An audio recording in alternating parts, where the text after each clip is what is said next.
नमस्कार मित्रांनो, आपल्या महापॉली एडिट्स चॅनलमध्ये सर्वांचं स्वागत आहे. सध्या महाराष्ट्रामध्ये जे काही झटका मतदान किंवा जे छोटू आहेत ते निलेश राणे यांनी एक वेगळंच जातीवाद किंवा धार्मिक तेढ निर्माण करण्यासाठी जे जे हत्यार वापरण्यात येतात ते वापरायला सुरुवात केली आहे.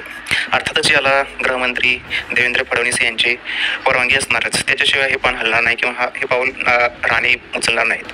बघूया तर त्यांनी आता काय सुरू केलं आहे. मल्हार आपल्या याच्यावर हिंदूंसाठी मल्हार नावाने जे बहुजनांचे कुलस्वामी खंडोबाराय आहेत यांच्या नावावर मटण विकण्यास परवानगी सर्टिफिकेट छोट्या दुकानाला दिले जाणार आहे, असं राजकारण सुरू होत आहे. यावर आपले लाडकी सिने अभिनेते मराठा किरण माने आता महाराष्ट्रामध्ये जात सांगावीच लागते, कारण जातीचं एवढं राजकारण सुरू आहे. हे काम अतिशय नीच पातळीवर नेलं जात आहे. तरी किरण माने यांनी त्यांच्या इंस्टाग्रामवर अतिशय समर्पक अशी पोस्ट लिहिली आहे. त्याच्यामध्ये ते असं लिहितात की मल्हार बहुजनांचा कुलस्वामी खंडोबाराय बहुजनांवर वर्चस्व गाजू पाहणाऱ्या घुसखोरांना निस्तांभूत करून भूमीवर बळीचं राज्य आणणारा अत्यंत शूर पराक्रमी असा पूर्वज. आमच्या काळात त्याला वेगळं स्थान आहे. ग्रामीण महाराष्ट्रात बहुसंख्य घराघरातल्या देवाऱ्यात पोचला जाणारा हा त्याचा फोटो काही सांगून जातो.